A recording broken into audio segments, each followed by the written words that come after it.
Hi everybody, I'm Jason from The Source AV, and I'm here with Warren Chi from HEDDphone.org. Hey everybody. And we're here to talk about this new MHA200 from McIntosh.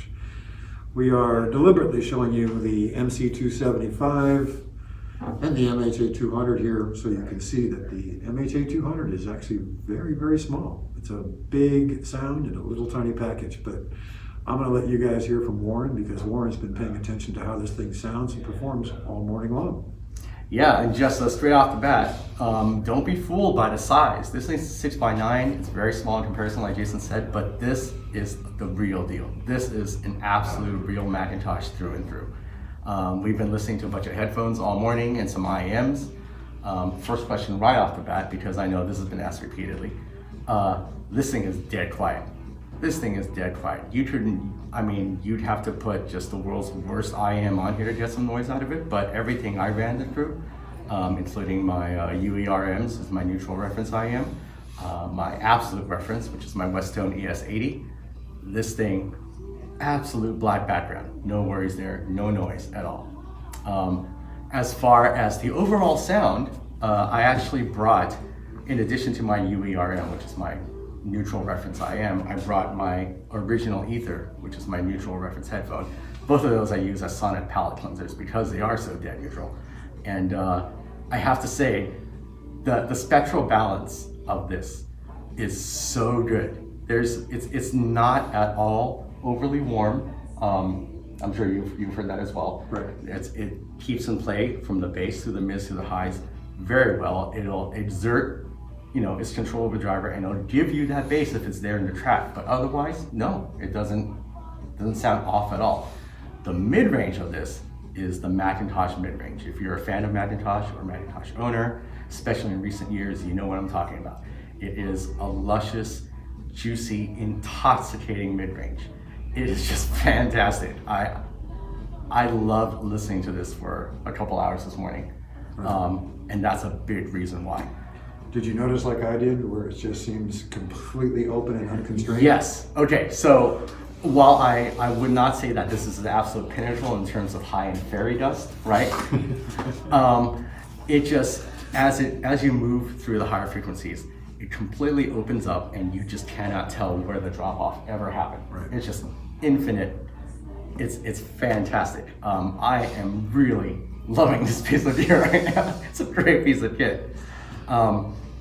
Really quick before we move on, there are a couple questions on the forums that we actually were able to run and test for.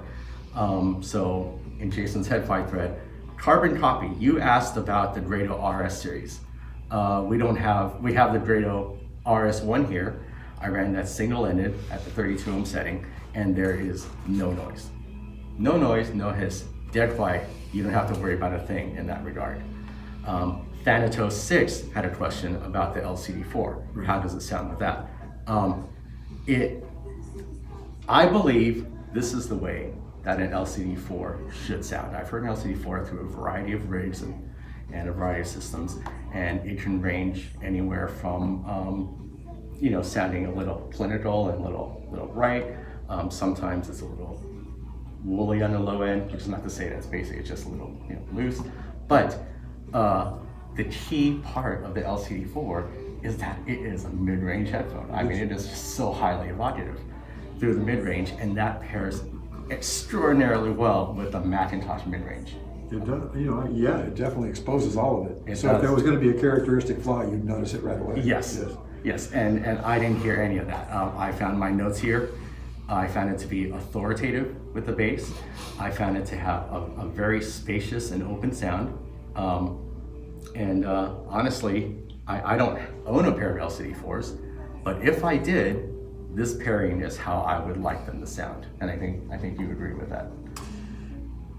I got to tell you, honestly, I've never been a particular fan of the LCD4. True. But in listening to the LCD4 on this amplifier, I had no problem spending 25 minutes with it, which is something that's not normal for me on an LCD4. I'm usually good for about 10 minutes. Yeah, and honestly, anything that doesn't piss them off is like a really good thing.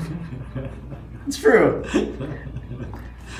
Yeah, well, typically I don't like to put out opinion or conjecture on sound quality. So, because it's, you know, I'm not here to shill, I'm here to present. But this amplifier, as tiny as it is, has some attributes that are very impressive. Yes.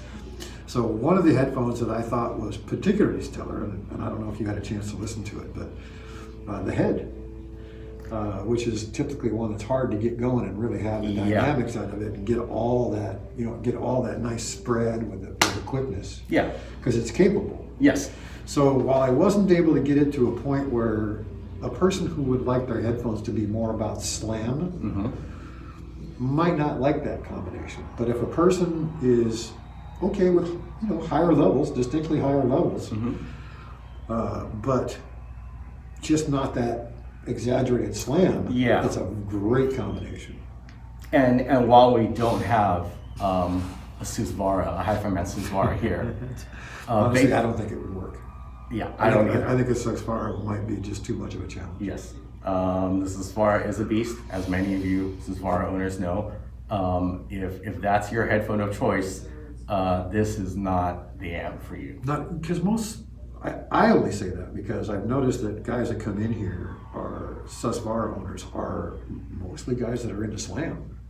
And so they're looking for really high power to get them to do that. Yeah, I mean, you need something with, you know, you need a cattle prod essentially, right? You need to exert driver control over that particular set of drivers, and that's not an easy thing to do.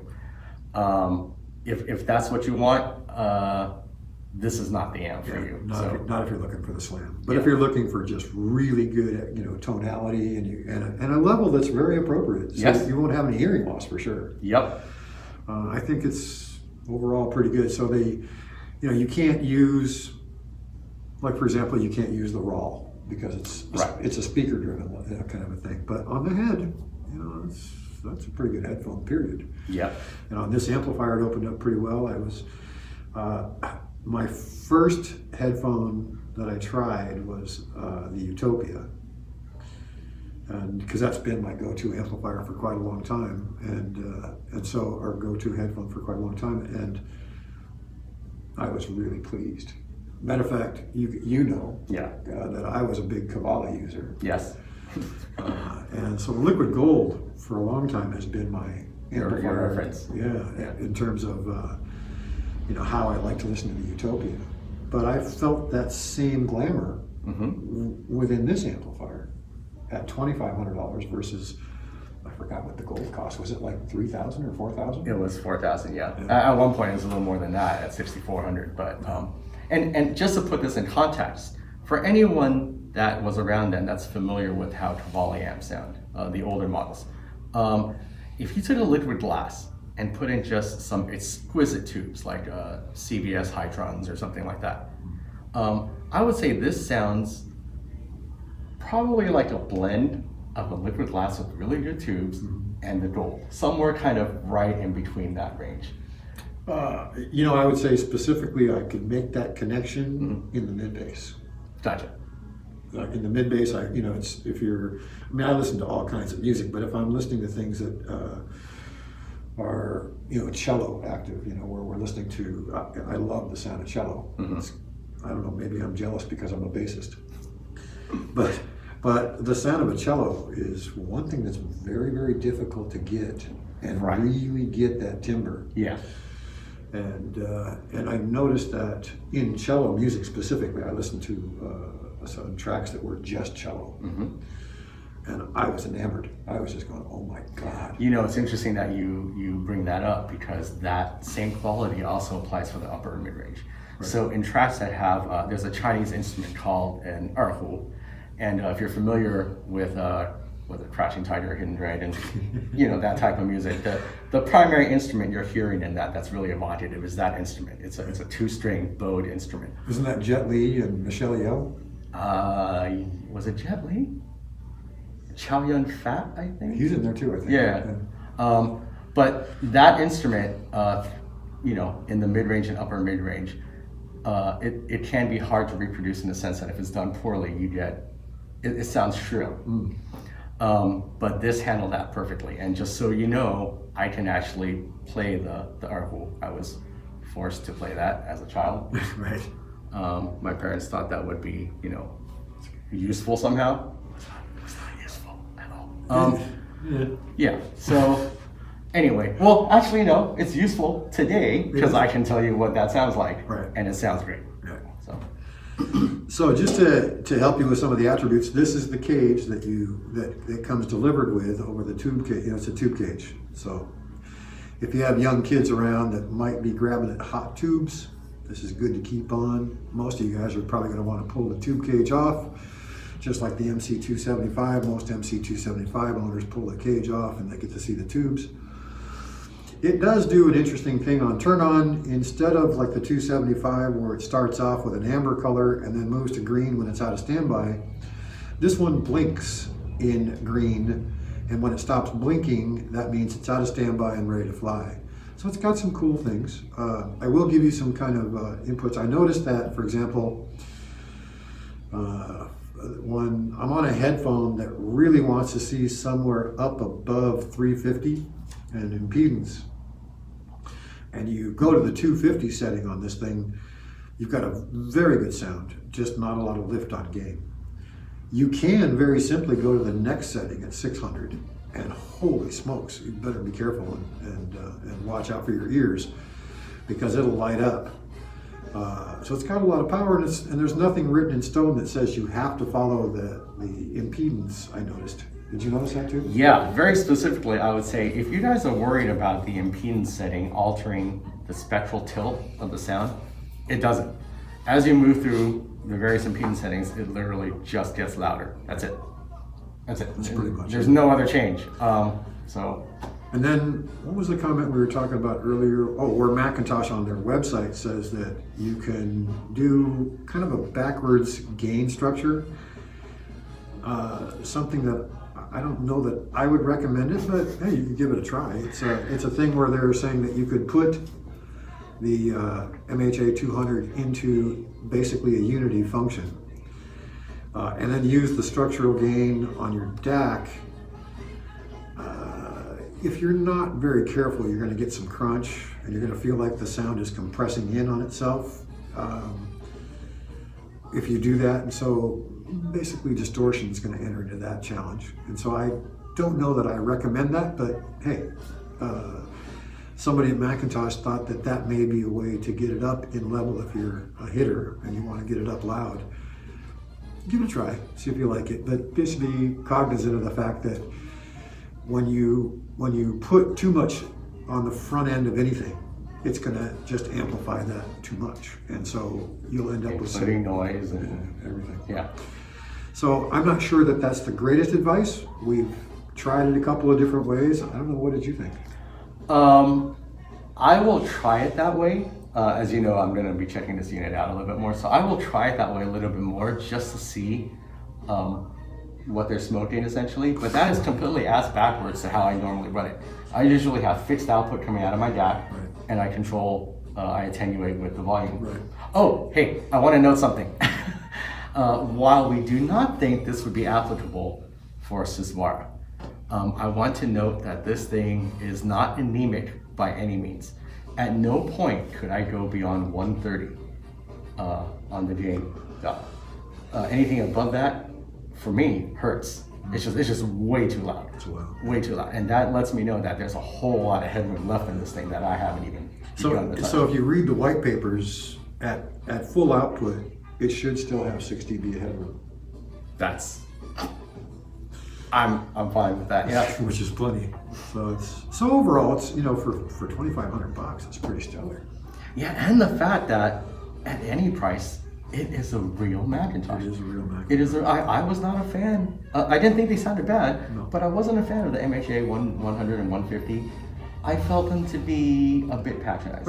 I think that what they did initially with the 80 and the 100 and the 150, I think they were catering to the single-ended user exclusively. Yeah. And I think that they were also doing it based on what, old school style listening. And I think at that point, McIntosh wasn't really aware of what the headphone market really is. Right. But this is 2 years in design to delivery where we started receiving them. So it's a 2-year build. And it's probably a year of us trying to provide input, and we managed to get McIntosh to look at the headphone products in a little bit newer fashion than they typically would have. Otherwise, it probably would have come with a 1/4 inch single-ended connector only. And I think that I would have liked to have seen a Pinacon versus a 4-pin. Yeah, but this is an extraordinary first step coming from where they've been before. Yeah. And there's other big manufacturers. I've been telling people for a number of years now that there's Boulder, there's Audio Research, there's a number of companies in the big high-end market that are about to do the same thing McIntosh is. I'd love to see a D'Agostino. Well, D'Agostino, so Dan actually did threaten to do that. I haven't seen anything from him since, but about 2 years ago he said he wanted to do a headphone hit. But Boulder's pretty close. Audio Research, I think, is pretty close. I think within a year we're going to start seeing some big hitters come out with some. That would be fantastic. I'm looking, after last year, I'm looking forward to some fun. Everybody wants to get out of the house now, right? Yep. So, although ironically, we'd stay in more for this, but you know. But I'm just saying, it's just getting out and doing things, and being able to audition and stuff. Like even us, during COVID, most of our sales are internet or our online store or by phone. Yep. And the reason we built this huge headphone bar is because we wanted to give people the opportunity to come in and listen. But let's get back to the McIntosh for a moment. I'm gonna let Warren give you a little bit more information on specific headphones and how he felt about some of the listening, and I'm gonna kind of stay out of that. Okay. So again, my two neutral references in the headphone and IM world are the original, the OG Ether, and the UERM from Ultimate Ears.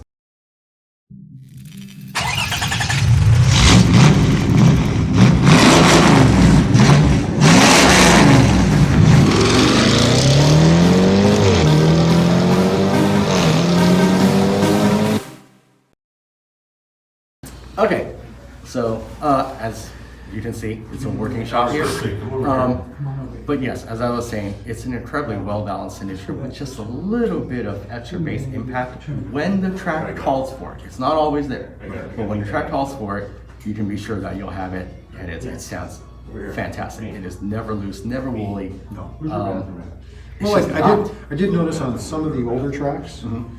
So just for giggles, I decided to listen to. Remember, when I was a kid, there was a band called Iron Butterfly. Okay. And a customer brought in a DSD version of Inagata Vida, which is freaking 20 minutes long. And I listened to it on this, and as woolly as the bottom end and sloppy of that recording, yes, it didn't really reflect as I listened to the end. Yes. Right? And so it sort of tightened it up. Took a bad recording and actually made it a little bit better. Yeah. And again, that's a little counterintuitive to me, right? To have better bass impact and control, but not be bassy. And yet this did it. This did it over and over again with almost all the headphones that we have here. So there's probably a lot of guys out there that know me. They're going to ask me if I'm going to take one home. Yes. But I have to wait because we have a lot of orders on them, and like I've said in the HEDDphone posts and a number of places, they only managed to build 40 in the first run, and out of that 40, we received 25% of it, but that was for the entire Earth. Yes. Right? So you received 25% of the global allocation. Exactly. And so they've promised more the next time around, but they're expecting that they're probably capped at around 60 units, and right now we know that they're near 200 units in back order. Okay, hold on. So this is one thing I do want to bring up because this has been a point of concern in the announcement thread. You have 10, you have 25% of the 40. Right. Of those 10, how many are available and not accounted for? So that would kind of depend on how fast people are ready on money, because I know some of the guys that are trying to buy them are a little bit challenged and might have to wait for the second allocation. By the end of the day, we know we have at least 3 available right now. Okay. And there may be 4, but right now it's pretty much gone. Okay. All right. So if you're looking to get one and you're in the Southern California area, there are 3 left, essentially. Unless someone backs out of their deposit, there are 3 left. So I've got mine. I'm taking my review unit back. I'm happy. But if you want one of these, just, do something about it, because there aren't that many left. And you guys will, if you're buying them, so, here we let the customer take precedence. So I don't physically buy mine until there's a plentiful supply. Customer first, really, is basically what that philosophy is about. But it's one that I'm definitely going to own. It's likely to take the place of my liquid gold. Yeah, I'm fine with that. I mean, this is basically what I'm going to be listening to a lot for quite some time to come. I can't get over that mid-range. I'm sorry, it's just absolutely intoxicating. I cannot get over that mid-range. It's just so fantastically open. Yep. It's that constriction. When you listen to anything hi-fi and you get that mid-range constriction, there's not so much that it's fatiguing, is that it's annoying. Yeah, it sounds strained. It's not effortless. Yeah. It's just, like, I don't mean to phrase it this way, but I'm gonna, it's like, drop that fucking deuce already. Like, just get it out. This is like, just, you're working too hard to make this happen. Just get it done. That's right. Yeah. But anyway, so if you got a dealer in your neighborhood that's got one, go listen to it. It's going to be hard to see for a while. It's with the amount of them being made at such a low level and the popularity being so high already, and I think we were the first to see them actually get delivered. But I've heard words that a couple of dealers in the country have gotten their 1 or 2. They have to be a pretty big dealer to get 2. So if they're a small dealer, they may only have the display model, in which case you'll have to order one from them and wait up to 60 days, depending on how they order it and when they order it. But definitely one worth looking at, and depending on where you are, you can always call the Source AV and we'll see if we can help you find a dealer or your closest dealer that has one if you want to go check one out. It doesn't take much effort, just a phone call for me to find out. If you tell me where you are, I can tell you where your closest dealer is. But there are, not including the Source AV, there are, I understand, somewhere between 4 and 6 dealers that should have that one. They may elect to sell that one, but they probably should put it on display so more people can actually listen to it. Yeah, I would imagine they would just set it out and take orders. Yeah, some just go ahead and sell it, not really care. But it is what it is. It's we're here. If you're in the area, come on in, check it out. But we're actually, I don't know. I'm gonna use my mom's phrase, pleasantly surprised. Yes. That it actually came out as good as it did for the money. I was thinking it might be a little bit cheesy, a little bit anemic, but it gave me everything I asked for. Yeah, I have no complaints there. We could talk about this for quite some time, but that would be an extremely boring video.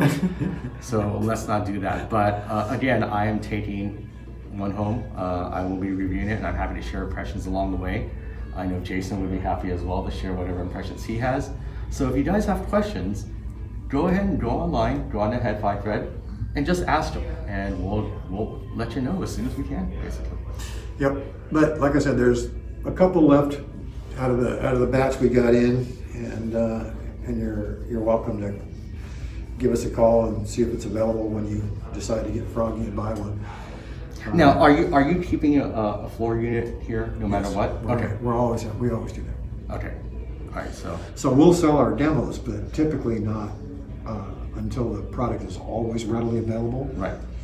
And right now, because they're predicting 60 days in terms of new orders. Right. So we've already placed a second order, but we haven't completed our first order. Our first order was 100 pieces. Okay. And our second order was 50, and so far we got 10. So it's real slim out there. But for you guys that really like an open, well-detailed, super nurtured mid-range and a nice smooth high frequency, and an amplifier that presents bass in a way that bass is meant to be presented, and I'm saying that from the standpoint of neutrality and speed. It's a rockin' amp. Yes. It's just that simple. Yeah. So, so basically, I guess the question I was getting at was, if someone wanted to come in and listen to it, even if all your other allergy units are sold, this would still be here to audition, right? Right. Okay. All right. So yeah, if you're in the area, you know, come on and listen. I would love to know what you guys think of it, in addition to what we think. Yeah. Everybody's opinion's welcome. Yes. Because everybody's got one. Yep. Seriously, if you can get ears on this, get ears on it and go online and post what you think. We'd love to know what you think. You know, I might be in that phase where I'm just simply in love with this thing right now and not completely objective. I admit that could happen. But let's see what everyone says. Yeah. Yep. All right, guys, we're going to call it a day, and give us a shout out if you want more information.